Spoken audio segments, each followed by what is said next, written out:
一道墙围着古老的文明，围着浩瀚的岁月；一道墙围着欲望与理想，围着希望与牺牲。大家好，我是邱炳，我现在在山西的山阴县。刚刚我们说的一道墙，指的就是明长城。通过空中的画面可以看到，这一段长城全部是坐落在山上面，仿佛呢就像一条巨龙盘踞在山脊上面，连绵不断。长城万里，万里长城在这里体现的是淋漓尽致。万里长城大家是非常熟悉了，不过大家印象中的长城可能就是北京的八达岭以及附近的那些长城，看到的都是砖结构。其实整个长城来讲，它是有各式各样的，有石头的，有泥土的，有砖结构的，有包砖的等等。那今天这一段长城啊，比较特殊，也非常有意思。它是原汁原味的长城，也就是说没有经过修缮。它是从明朝建立，后面呢一直经过时代的变迁，演变成今天我们现在看到的。说真的，长城也好，古城也好，城墙也好，能够看到原汁原味的还是比较少的。那么今天我们就能够大饱眼福，以及呢，今天我们来仔细的说一说长城的故事，长城的作用，可能还真的会和你印象当中或者你理解的长城有点不一样。在河西走廊上的长城可以称之为连绵长城万里，塞塞烽火千年，前世沧桑，狼烟起，水主成佛。那其实估计任何一个地方的长城都可以这样称呼。现在我们就开始往上走，在顶部啊有一个比较有代表性的敌楼，现在呢称之为月亮台，就是经过时代的变迁，风吹日晒就有所改变了，算是一个网红打卡地点。很多人来这一段长城都是看那个标志性的建筑，因为在山顶我们必须得爬上去。大家看看我左边，这就是万里长城，明显的看得出来就是一堵墙嘛。长城其实也可以称之为是一道城墙一样的，这一块保存的非常完整啊。我们在河西走廊看到很多夯土结构的长城，不过呢，在以前没有进行包砖，经过几百年的风吹日晒就有所风化，而这里呢是非常完美、原汁原味、原生态的长城，基本上没有什么变化。在以前这个墙壁上面是有砖的，我们现在还能看到砖块弄下来的痕迹，在有一些地方那个砖块还没有拆，那么就证明这一段长城是经过包砖的，能够保存这么完整的还是比较少见的。长城又称为万里长城，相信大家都非常熟悉了，我们小学的课本就介绍了万里长城。可能很多人觉得长城会跟秦始皇有关，是他那个时期修建的，主要是有一个故事，孟姜女哭倒长城，说的就是秦始皇为了修建长城，导致呢孟姜女夫妻两个人阴阳相隔。其实啊，按照确切的来讲，这个故事是假的，因为秦始皇和孟姜女根本不是一个时代的人，孟姜女比秦始皇起码早100多年，他们两个人不可能碰得到。就算能碰到，秦始皇刚出生，孟姜女已经100多岁了，这个不太现实。这可能是秦朝后面的一些王朝为了说秦始皇不好，才杜撰了一个孟姜女哭倒长城这样的故事。在中国历史上面，修建长城并不是只有秦朝秦始皇，大部分的封建王朝都修过。万里长城是中国古代的军事防御工程，是一道高大坚固而且连绵不断的长垣，也可以称之为城墙。说到长城，大家都以为只是一道城墙，其实呢，它是一整套防御体系，以城墙为主体，还存在了其他大量的配套设施，你像烽火台、敌楼等等。长城的修筑最早呢，可以追溯到西周时期，那个时期还是属于奴隶制社会。大家应该听说过一个典故，烽火戏诸侯，就是发生在长城上面的故事。烽火台嘛，等一下我们要再详细介绍一下烽火台。到了春秋战国时期，当时可以说是列国争霸，相互防守，相互进攻。那么长城在这里呢修筑进入到第一个高潮。不过在那个时期修筑长城的长度啊都比较短，因为当时有很多国家嘛，每一个国家可能修一一小段。到了秦始皇灭六国、统一天下之后，他就想着把之前的长城连接起来，于是呢有万里长城之称。秦始皇当时修建长城一个很大的目的，就是说抵御北方的匈奴，因为匈奴属于游牧民族嘛，有长城就更好一点。严格说起来，在秦始皇之前，战国时期就已经有国家修筑长城，以便阻挡匈奴。赵国就是如此，包括一些其他的国家。长城不仅是中国，也是世界上修建时间最长、工程量最大的一项古代防御工程。从西周时期开始，断断续续修建了2000多年，分布于中国北部和中部的广大土地上面。秦始皇修建了长城，后面汉朝也修建了长城，魏晋南北朝同样修建了，隋唐也修建了。可能大家会认为唐朝实力很强，没有修建，也是修建了。那后面其他的王朝比较有代表性的明朝肯定是修建了。我们现在看到大部分遗留下的长城都是明朝修建的。那清朝有没有修建呢？可能很多人以为清朝没有修建，特别是康熙决定不修建长城。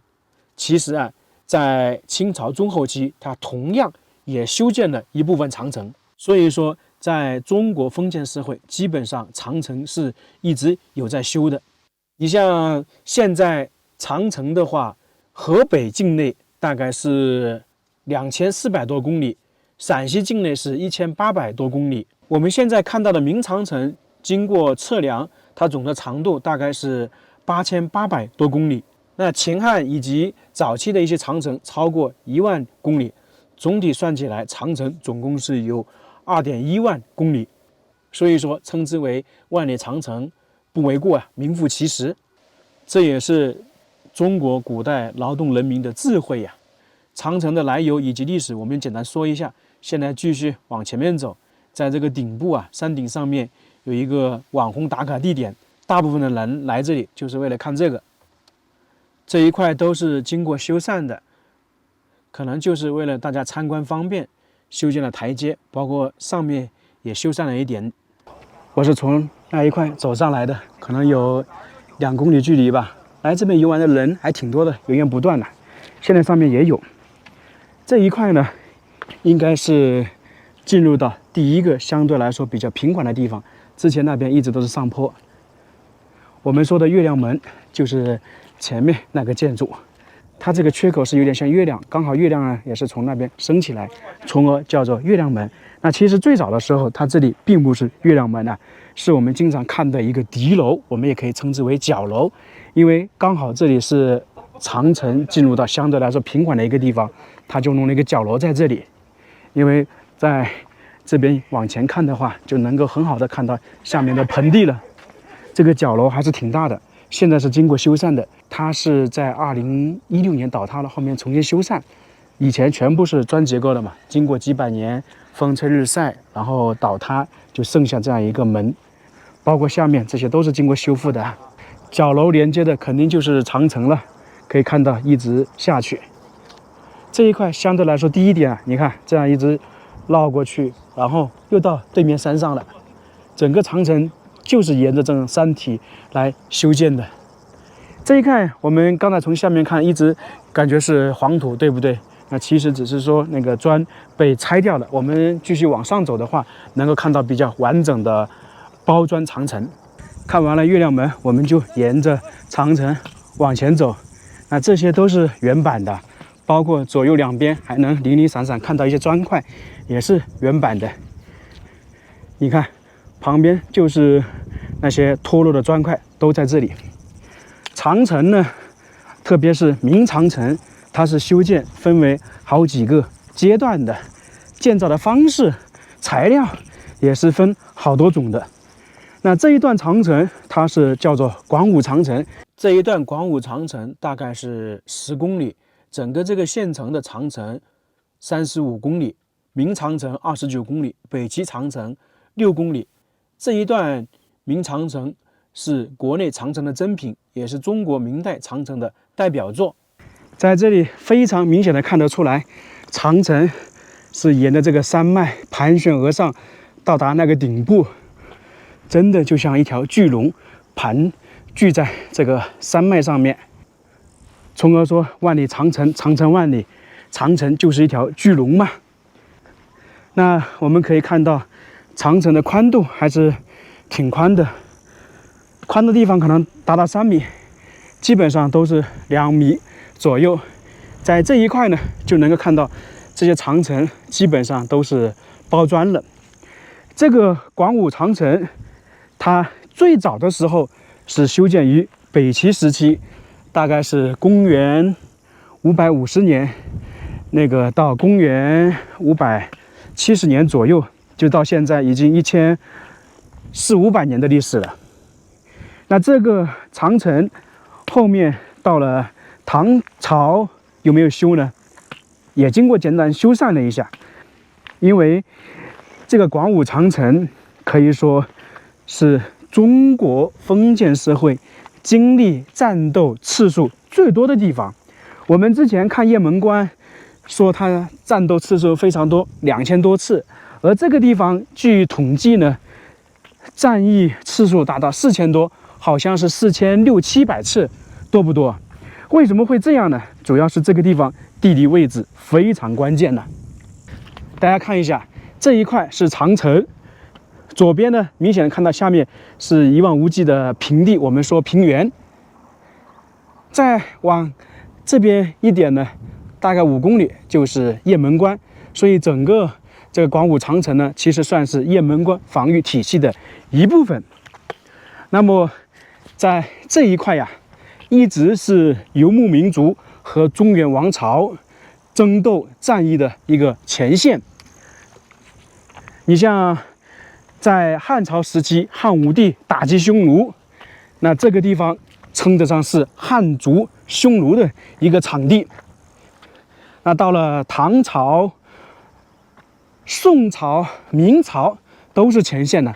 宋是宋和契丹嘛，大家都知道雁门关，杨家将还在那里守卫着。在明朝就更不用讲了，雁门关被称之为中华第一关。所以说，在2000多年历史长河当中，这个地方发生了无数次的战役，总共达到4000多次，比雁门关还多，大的小的都有啊。因为你想，他们大的可能就把这里攻破了，然后去进攻雁门关；小的呢，就是一些小股骑兵侵扰这个广武长城，可能没有攻破，他们就退回去了。这里算得上是雁门关最后一道防线，也是最重要的防线。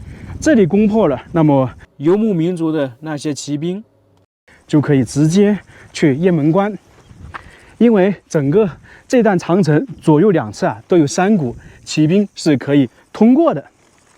这个长城从北齐时期开始修建，那个时候还是属于夯土结构，这个就跟我们在那个下面看的那些类似。在北齐、唐朝、宋朝那个时期啊，都没有对这个长城进行包砖。后面来到了明朝就不一样了。我们都知道，我们现在看到的长城基本上都是明朝遗留下来的，因为明朝它修建长城可以说是大规模修建的，而且经历了好几个阶段。当时朱元璋定都南京之后，他就派徐达北伐，最后呢是攻入大都，相当于是推翻了元朝。那这个时候，元朝的势力它是不是完全消灭了？没有啊。当时元顺帝北逃，重新回到了草原，他们还是有一定的实力的，并且呢，他们时时刻刻想回来，想继续入主中原。那么元朝他们属于骑兵嘛，那么朱元璋就为了防止他们又南下，于是呢就开始修建了长城。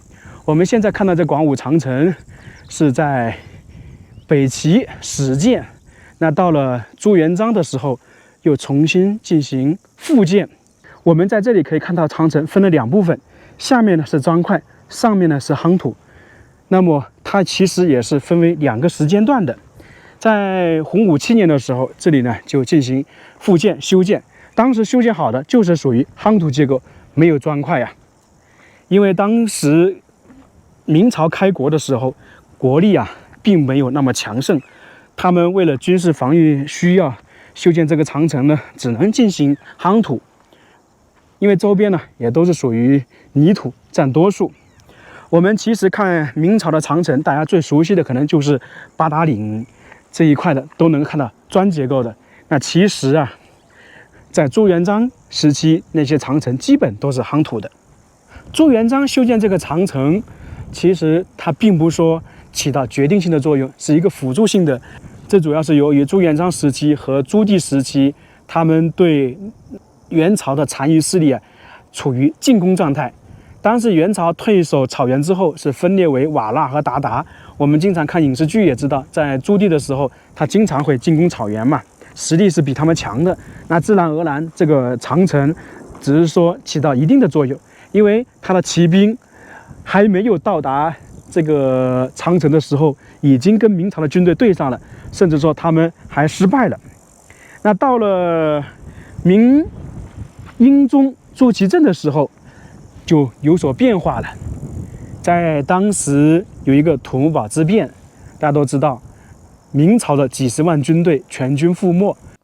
从那个时期开始，明朝和瓦剌鞑靼就处于攻守转换了。明朝由攻变为守，游牧民族呢由守变为攻，就是说关外很大一部分都丢掉了。我们现在看到的这一块外面丢掉了，那明朝就要想尽办法阻挡骑兵的南下，最好的就是长城，那就要开始大规模的修建长城。从而我们在陕北、山西很多地方看到明宪宗朱见深时期修建的长城或者古堡。这个人就是朱祁镇的儿子嘛，能力还是很强的。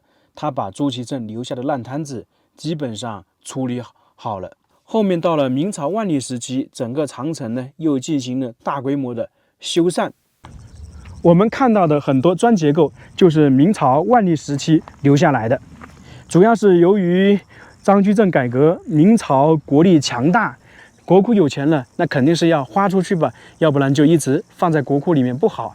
于是呢，他们就开始长城进行包砖。你像如果全是夯土的，肯定时间长了会风化，雨水一冲刷就有所损失嘛。那进行了包砖就不会。另外一点呢，大家知道长城是为了抵御游牧民族的骑兵，那么它的作用是不是阻挡大规模骑兵呢？其实不是啊。长城的作用，或者说它最大的作用，主要就是保证了中原农耕文明能够很好的去生产。翻开中国封建史，大家发现没有？汉朝和匈奴，唐和突厥，北宋和契丹，其实这些都是就是农耕文明和游牧文明进行博弈、争斗、征战的过程。因为农耕文明比较先进嘛，而游牧文明呢，受天气影响太多了，或者受到其他的影响太多。比方说，它下面这块平原，如果今年雨水好，那个草长得比较旺盛，他们游牧民族呢就养牛羊好一点。但是如果受到什么迫害的话，那么他们就比较惨，草原还怕火。而农耕文明的话，就先进的很多，并且呢，农耕文明你就像华北平原，它大，粮食产量多，能够很好的养育更多的人。那游牧文明一旦受到灾害，它就也要吃嘛，那进而只能向那个平原封建王朝抢了。你要抢，我就要守，甚至说我要反击你，那这个就变成了战争了。那甚至有一些游牧文明想入主中原，想统治，那就更不允许了。那碰到实力强大的中原王朝，它可以反击。那如果碰到实力不是那么强大的，那要防守。防守怎么办？游牧民族它是机动的，你不可能追着它跑，也跟着它跑嘛。那自然而然就长城诞生了。有长城就有一道城墙，它的游牧民族的骑兵肯定是翻不过的。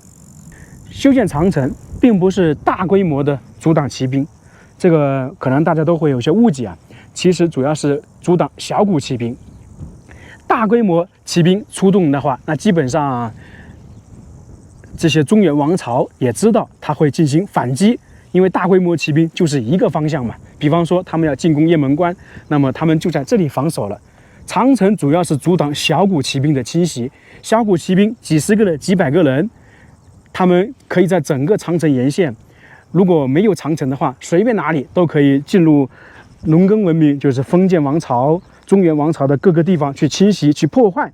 那么这些生产的粮食肯定会遭到破坏的。